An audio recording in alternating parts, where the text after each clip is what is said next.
Oke, Assalamualaikum warahmatullahi wabarakatuh. Gimana kabarnya semua? Selamat pagi. Hari ini kita akan membahas tentang materi pertemuan ke-12, yaitu tentang UML. Nah, sebelumnya materi yang kemarin, yaitu tentang Object Oriented Programming, semoga bisa dipahami ya. Kemudian hari ini kita akan melanjutkan tentang pengertian dari UML. Nah, pengertian dari UML yaitu bahasa standar pemodelan untuk memvisualisasi, merancang, dan mendokumentasikan sistem software. Atau bisa diartikan, pengertian UML yaitu sebuah standar untuk merancang model sistem. Nah, tools yang support dengan UML itu ada Star UML, ada Agro UML, Rational Rose, Visual Paradigm, Luchicard, Miro, dan lain sebagainya. Masih ada lagi yang lain.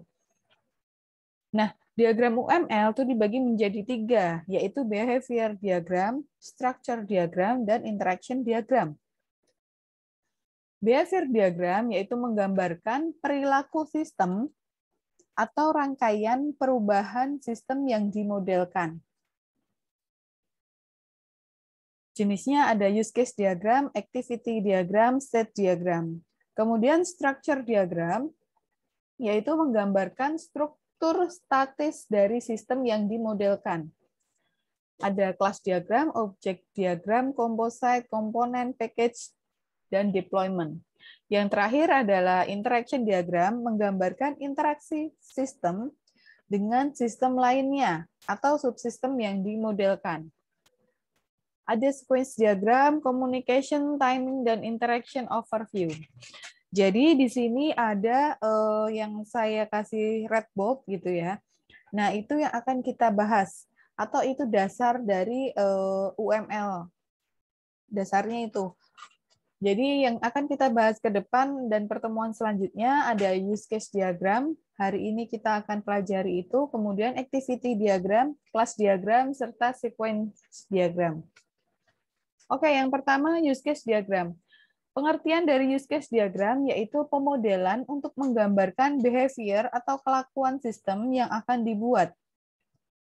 Memodelkan sekumpulan use case, aktor, dan relasinya.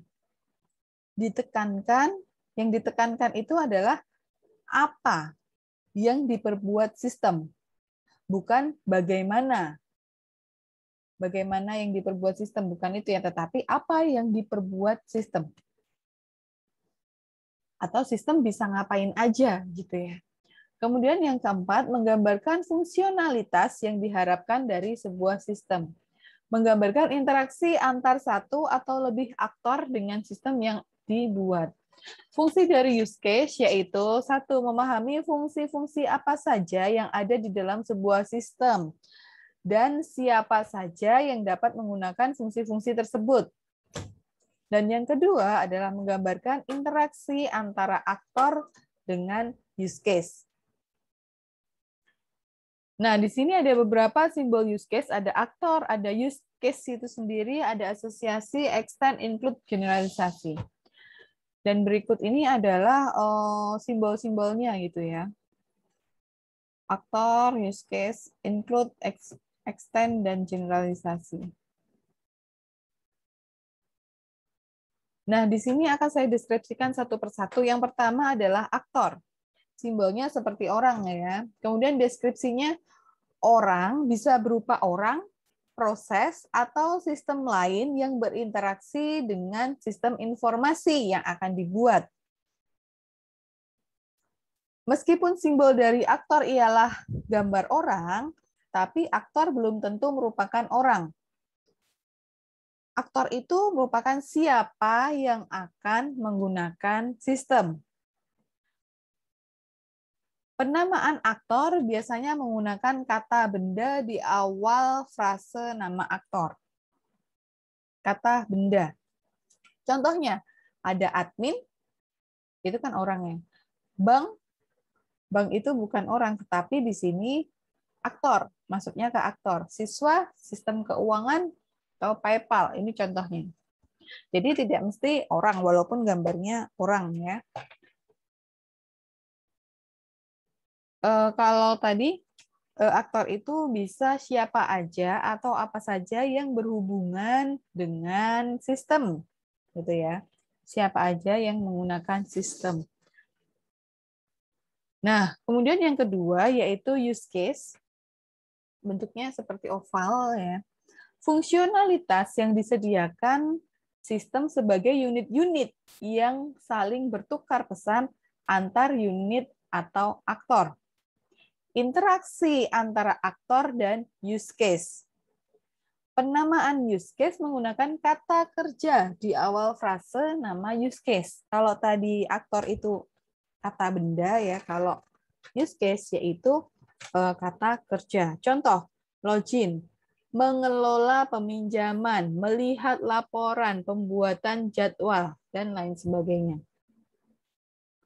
Kemudian asosiasi, komunikasi antara aktor dan use case yang berpartisipasi pada use case diagram. Simbol yang digunakan untuk menghubungkan link antar elemen. Seperti ini, misalnya si admin. Si admin itu bisa mengelola peminjaman, kemudian dia bisa membuat laporan dan bisa mengelola siswa. Contohnya itu. Kemudian extend, relasi use case tambahan ke sebuah use case. Tambahan. Arah panah mengarah pada use case utama atau yang ditambahkan. Di mana use case yang ditambahkan dapat berdiri sendiri tanpa use case tambahan tersebut, gitu ya. Contoh, di sini ada use case buka rekening, ada use case buka kartu kredit, dan ada use case buka deposito.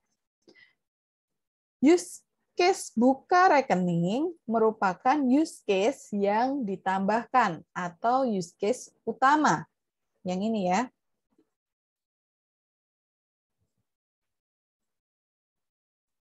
Ini merupakan use case utama. Use case buka rekening, ya, buka rekening dapat berdiri sendiri tanpa use case tambahan. Jadi buka rekening ini bisa berdiri sendiri tanpa adanya buka rekening dan buka deposito. Itu bisa berdiri sendiri. Artinya, setelah pengguna menggunakan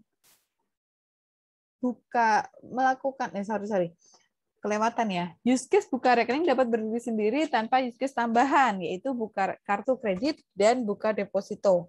Nah, artinya dari diagram di sini yaitu setelah pengguna melakukan buka rekening, pengguna dapat melanjutkan atau mengembangkan, tapi opsional, bisa melanjutkan ke buka rekening, buka kartu kredit atau buka deposito. Tapi nggak mesti harus setelah orang buka rekening langsung buka kartu kredit dan buka deposito, nggak mesti. Jadi opsional, nggak harus.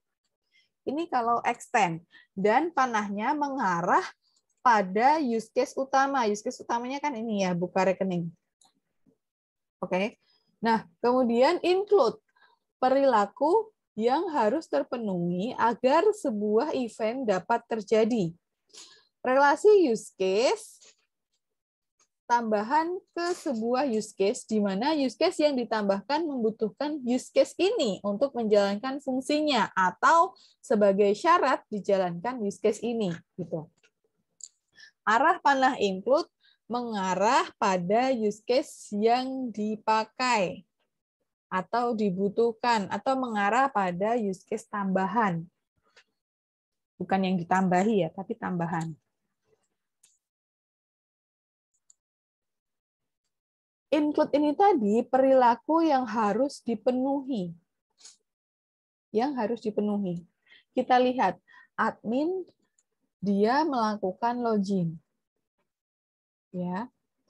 Use case login merupakan syarat atau selalu dipanggil terlebih dahulu sebelum menjalankan use case mengelola siswa dan use case mengelola peminjaman. Jadi si admin itu mau nggak mau, kalau dia mau mengelola siswa dan mengelola pinjaman, dia harus melalui login terlebih dahulu. Dan itu harus berhasil, harus sukses gitu ya. Nah, sekarang saya konklusikan, saya kasih kesimpulan. Bedanya antara extend dan include. Extend digunakan untuk mengembangkan sebuah use case atau mengembangkan use case utama. Kalau include digunakan untuk menjelaskan bahwa sebuah use case memiliki sebuah syarat agar ketentuan sebelumnya bisa dijalankan. Syarat ya. Jadi harus.